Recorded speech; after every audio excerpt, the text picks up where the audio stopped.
All right, well, the word of the day is Kadesh, which means male temple prostitute. Now, in the Bible, they say the word sodomite because of what happened in Sodom, but I think this is kind of a mistranslation, actually, because the actual meaning of Kadesh is much more specific. Because these days we use the word sodomite mainly to refer to homosexual people. But you can see here the actual definition, male temple prostitute. That's a different meaning. Your average homosexual person these days is not a male temple prostitute. All right, and we're going to see who they worshiped and who they are still worshiping today, and how this ties into the transpocalypse and the end of this age. All right, so this word Kadesh, a quasi-sacred person for the small g gods and the small e Elohim. Technically a male devotee by prostitution to licentious idolatry, sodomite, unclean. But I came across this lexicon here, right, that basically sums it up right here. Okay, a Kadesh, a sodomite. So really, the origins of sodomite is not necessarily the city of Sodom. What's been lost to us is this tie-in to sorcery and witchcraft and the worship of other gods. Okay, so this was primarily a religious thing for them. So a sodomite, a transvestite priest prostitute consecrated to Astarte or Venus, prostituting himself in her honor. Okay, and it looks like Venus was worshipped among the Babylonians as well. There's 6 verses that talk about the Kadesh. There shall be no whore of the daughters of Israel, nor a sodomite of the sons of Israel. So whore for the daughters, sodomite for the sons, prostitutes, male prostitutes, right? And there are also sodomites in the land, and they still are in the land, by the way. When the Israelites are not in the land, who's in the land? The Canaanites. We're going to see where these sodomites really come from and who they really worship and where they are today. And there are also sodomites in the land, and they did according to all the abominations of the nations which the Lord cast out before the children of Israel. And he took away the sodomites out of the land and removed all the idols that his father had made. Okay, so that was a period of reform and the Israelites turning back to God. And the remnant of the sodomites, which remained in the days of his father Asa, he took out of the land.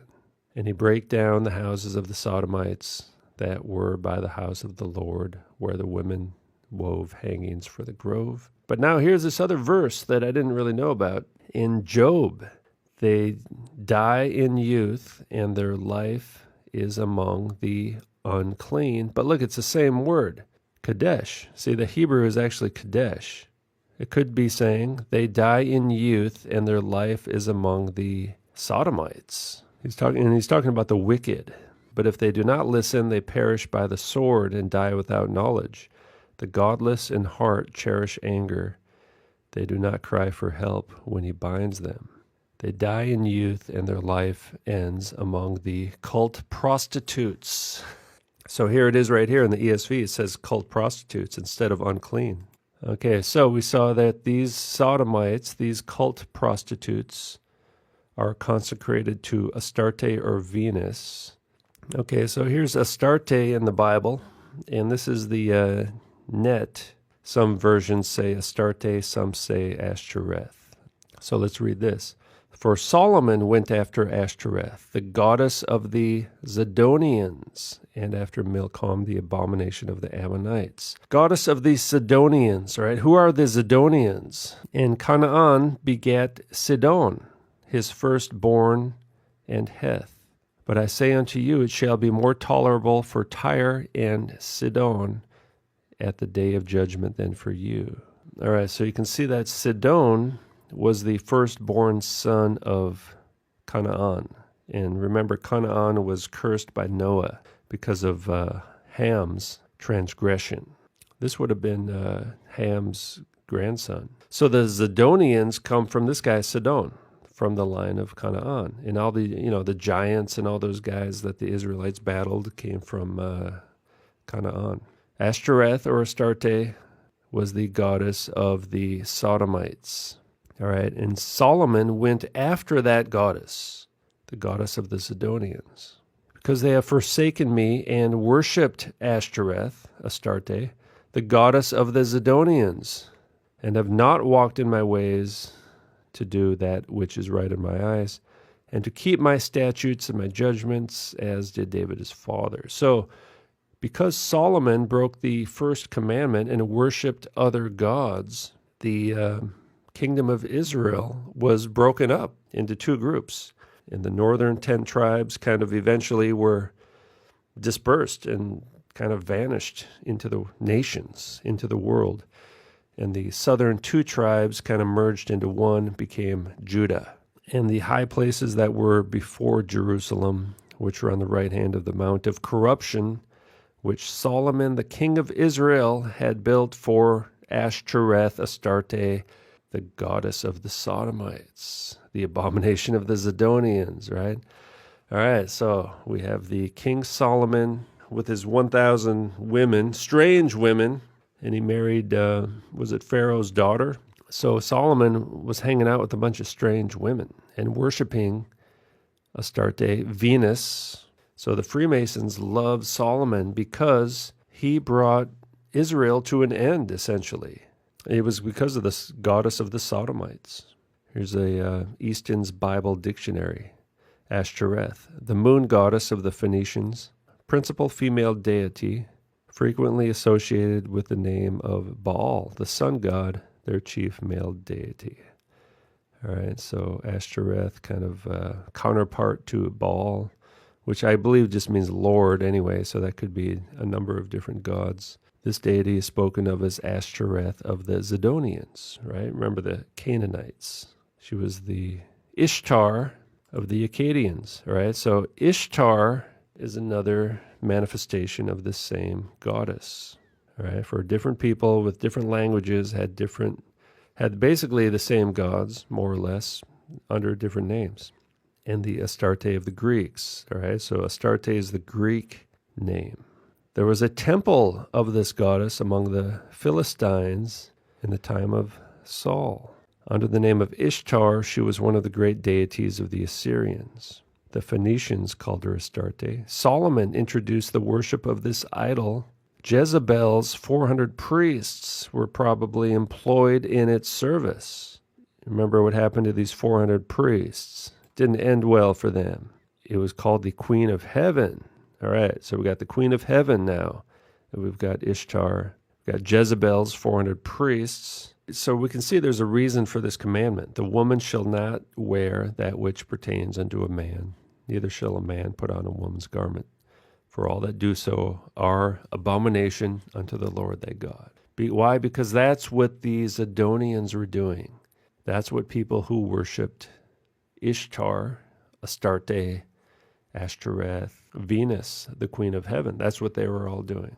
Ishtar, okay, now this is the star of Ishtar right here. All right, now you got the moon. It's probably the sun right there. And in fact, some people think that this guy is kind of dressed like a woman, actually, a bearded face with a woman's clothing.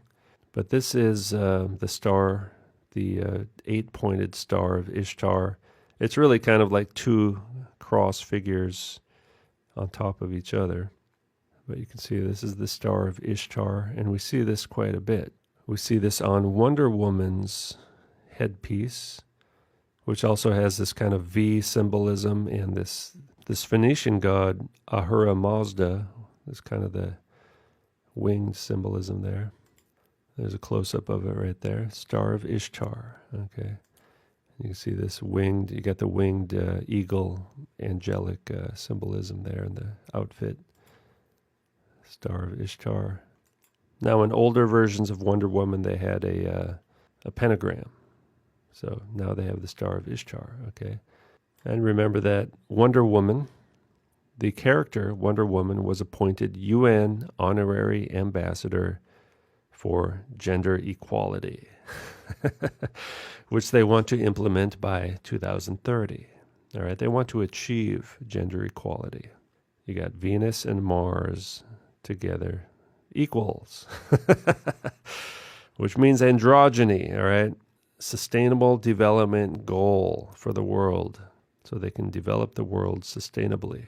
They will have a world of androgyny by 2030. It appears that the United Nations was established to bring about the transpocalypse. All right, now this is from something called the Dictionary of Ancient Near Eastern Mythology. So Venus, all right, so we saw Venus is one of the sodomite gods. The planet, now remember, planets are wandering stars, all right? There's no such thing as a planet. There never was in the ancient world, right? Look in the Bible. It never says when planets were created, all right? Earth is not a planet. These lights in the sky are not solid-bodied objects. They're not suns. There's only one sun. There's one moon.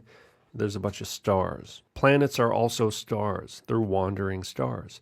And the planets are seen as the gods. Okay, the Seal of Solomon, right? Seal of Solomon after he started to worship the other gods. Now this is the sun in the middle.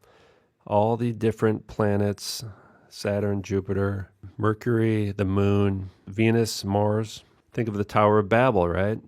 The languages were confused. Well, that's when they started using symbols, okay? These are their main gods, and we've seen the one we're talking about today is Venus. It's one of the great luminaries of the sky, a wandering star.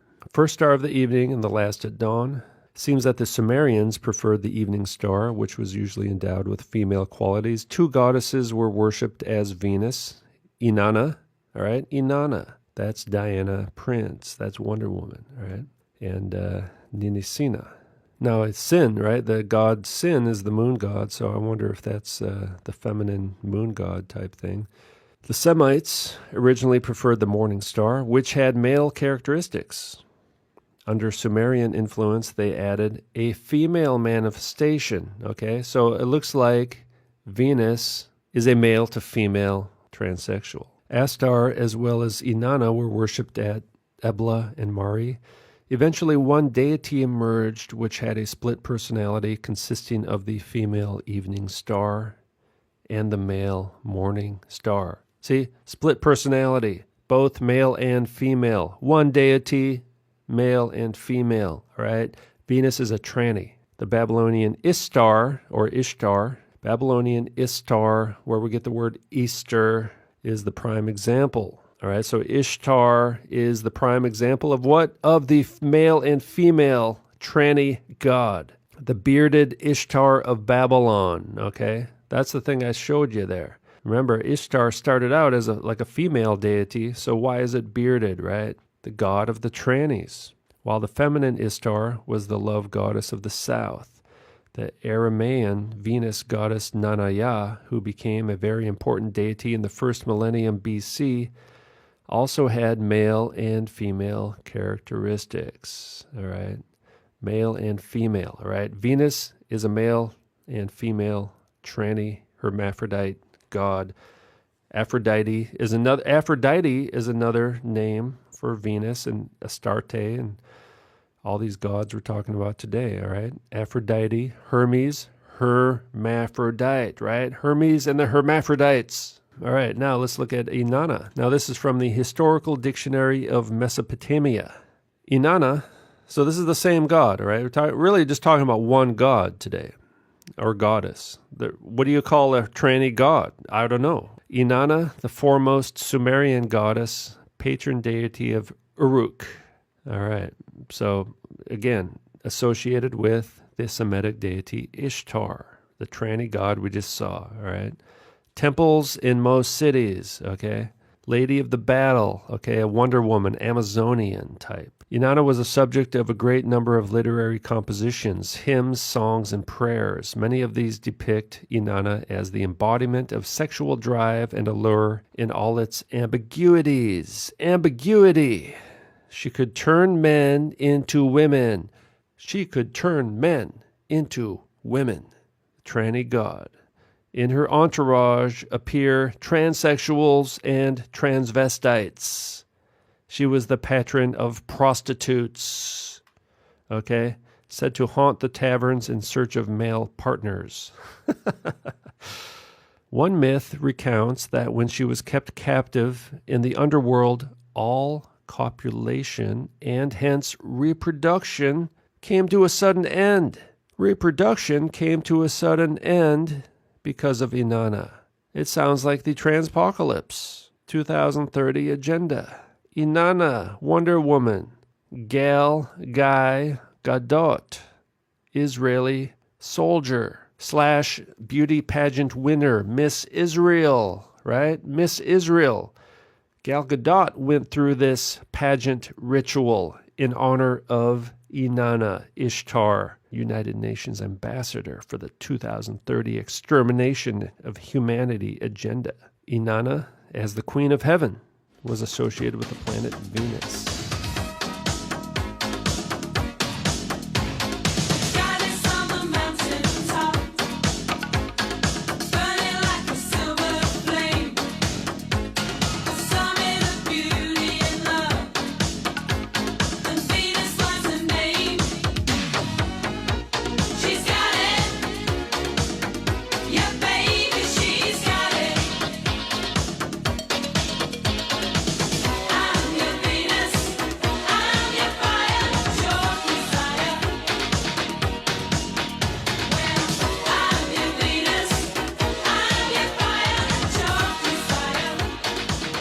Wonder Woman is actually Ashtoreth, all right? Inanna, Diana, all right? The name is Diana Prince, all right? And Prince is the name for gods. Diana Prince, Inanna, right? Inanna is another name for Venus in Astarte and Ashtoreth. So this is the goddess of the transvestites, all right? This is the goddess of the sodomites, was named UN ambassador for gender equality, right? Just think about that, right? So the United Nations actually appointed a goddess as ambassador for gender equality that they want to achieve by 2030. Gal is a Kadesh. Gal is a transvestite prostitute priest consecrated to Ashtoreth. Yeah, the next U.S. president will probably be someone who looks kind of like this. Yeah, I'm sorry, but that ain't no gal. Okay. And let's take a look at this Miss Universe, all right, which is coming up on Sunday night. Look at this. What do we have here? The Star of Ishtar. The Star of Ishtar, Ashtoreth, Venus. So I think this Miss Universe pageant, and all these pageants go back thousands of years to the days of, Solomon and the Sidonians and the Canaanites who were, these pageants are another way to worship their gods, basically. And you can see all kinds, look at this right here. It's basically a goddess, right? And you got this kind of moon symbolism right there, right? Venus, you got the pentagrams. There's a goddess, right? All right, so it's basically worship of Ishtar, right? Ashtoreth, Venus. I mean, this is like ancient pagan ritual, right? So they're worshiping their androgynous gods by putting these androgynes in this, contest to find the person who is most like the god. And it's almost a way of offering themselves to that god. All right, so here's some contestants. Now, one of these people is openly transgender. I wonder if you can spot it. Yeah. Well, it's hard to tell, right? Because they're all trannies, right? Look at this one. Come on, that's a tranny, all right? Look at them. Just look at their faces, all right? Most of them you can tell just by looking at the face, all right? Now, I don't have time to get into looking at their body. Look at that one. That's a tranny, all right? It smells like a tranny. There. Okay, so the open tranny is actually on this page right now. But you can see there's not a whole lot of difference between the other ones, really. I mean, you'd think it was this one here, right? Well, no, that one's pretending to be a woman. How about this one? Pretending to be a woman. right? Look at the large skull, the shoulders, and all that stuff, right? Now, I believe they outlawed or they stopped doing the swimsuit part of this pageant. They stopped doing the swimsuit thing because it revealed that they were trannies, right? We caught on to that, so they had to stop doing that. So they don't walk around in bikinis anymore. We probably won't be able to see their Adonis belts and their narrow hips. And they, if they wear a bunch of clothes, they can put on fake hip pads and all that stuff, right? So, but this one here, Spain, all right. Now this is the open tranny, and whether this person wins or not, either way, they're going to get tons of news flow out of this phenomenon, right? There's going to be tons of news about the tranny in the pageant, but they're all trannies. Look at this one; it's like a Taylor Swift look-alike. All right, Topalova. They're all a bunch of trannies, all right? Look at that. Come on. Pure tranny. All right, it's the makeup. The magic's in the makeup. All right? There's a Hydra from India. Plays tricks on the eyes, all right? Put makeup on any man, and it makes them look a lot more feminine, right? And now these people, of course, they do surgery, and they just, the hair, the clothes, the whole thing. The diet, exercise, it's like a total way of life. Okay, so this one, first ever transgender Miss Universe contestant. No. Now, maybe if they had a real female, you could say, oh, the first ever actual female contestant. That would be newsworthy. It's one of the favored people in Las Vegas to win, actually. People actually bet on this thing. And look at this. Transgender competitors were banned until 2012. Miss Universe, famously owned by Donald Trump until he began his political career, did not allow transgender competitors until 2012.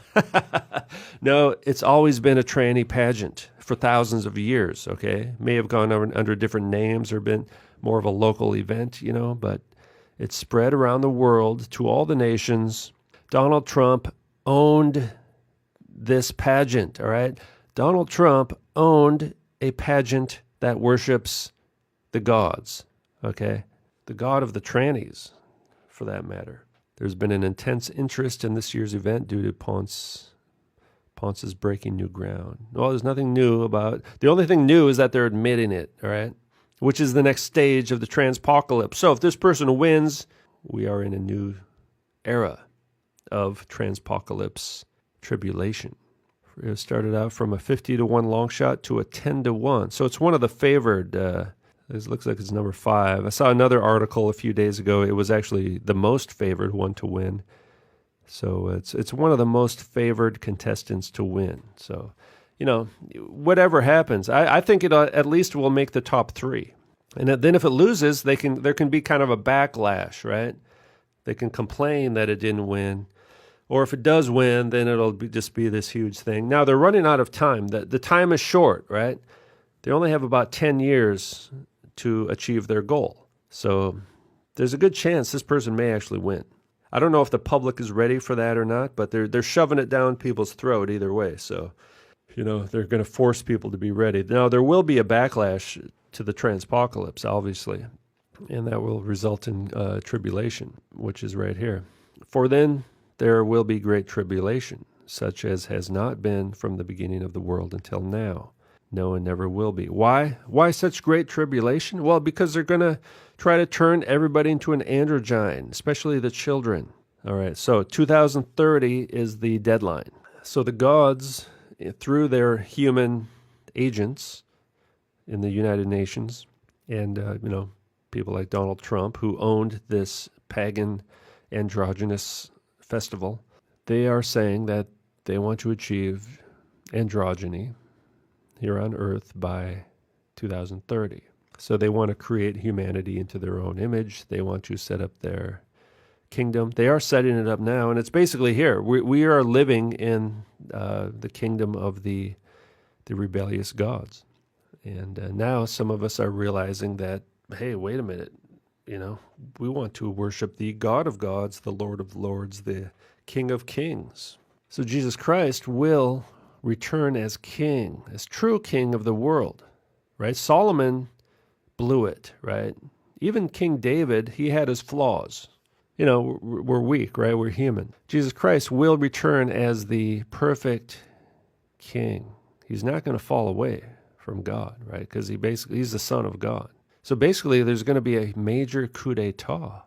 So all the world leaders who are ruling the world today, they will be out of a job when Jesus Christ returns, right? And most of them will die. But their days are numbered, all right? And in fact, I think they are the most deceived people in the world. They're worshiping these gods who are not real gods, right? They're fake wannabe gods, small g gods. They're not real gods. And if those days had not been cut short, no human being would be saved. What days? Well, basically the next 10 years. But for the sake of the elect, those days will be cut short. Okay, so those days will be cut short. So 2030, they want to achieve their goal by 2030. That means Jesus Christ possibly could return just before 2030. We don't know exactly how long he's going to cut this short. So let's just say 2029. Basically 10 years from now, Jesus Christ could return. 10 years from now. To me, that feels kind of right. I know a lot of people think it's going to be like tomorrow, right? Or next week or next year, 3 years from now, whatever. But, it takes time for the enemy to kind of establish their new kingdom, and they're basically good to go. All they got to do is flick a few switches, right? And it's the infrastructure is in place, okay? And they're changing the laws by the day. Okay, for example, just yesterday's news, German law allows third gender in birth certificates, all right? December 15th. I mean, this basically every day you get news like this. There's some country, some state, some province, somewhere in the world, they're adding a third gender to birth certificates and driver's license and all these things, right? And of course they justify it. They say, well, there's like 1 person in a million is born with, right here it says right here. According to the United Nations, and yeah, you can trust those guys, right? Between 0.05 and 1.7. Well, that's pretty wide range, actually, right? Well, why would the UN use the word global when their own map doesn't use a globe, does it? When the population are intersex, okay. About the same percentage as people with red hair. Well, I'm not so sure about that. So they can justify it because like 1 person in a million is like, intersex. They're going to have everybody be diverse. In fact, they use the term diverse. Oh, miscellaneous. Okay, so it depends on I don't know the actual German term they used, but I saw another article that said it was translated as diverse. This here, it says miscellaneous. So some countries it's an X, or other. So whatever it is, I believe that in the next few years, all children, when they're born, they will not designate their sex at birth. There will be no record of the actual original sex. And then in schools, they will, vaccines, right? Puberty blockers, hormones of the opposite sex will be administered to children before puberty. And they will be brainwashed to believe that all human beings are originally androgynous, which is what the elite believe, which is what the Freemasonry is all about and all that stuff. I'll talk about that in another video. So this is basically the god of this world, right? One of the major gods, Inanna, ambassador for gender equality at the United Nations, wants to turn the world into androgynes by 2030. Jesus Christ will cut that short. If those days had not been cut short, so it's talking about the next 10 years, no human being would be saved. But for the sake of the elect, those days will be cut short. So basically 10 years. I mean, my back of the envelope calculations are showing that it's a good chance Jesus Christ could return about 10 years. So that means if 2030 is their goal, that means Antichrist could show up around, 2026 or so, halfway through, whatever, right? 2026. 2 witnesses showing up in 2023. So we're really only about 4 years away from the major events starting.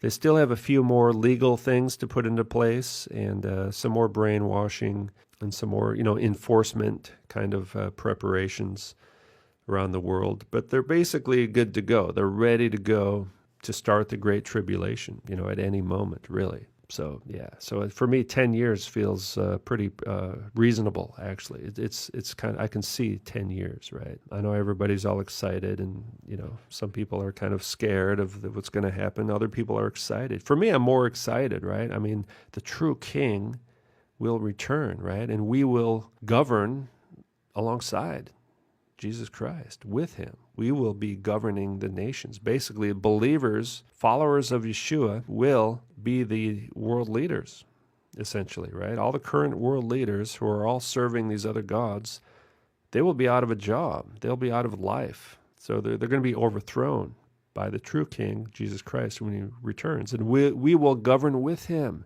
Some of us here today will actually be world leaders. He will return to save us. He will save us. He will redeem us. He will gather us out of the nations and bring us back into the new kingdom, the new Jerusalem.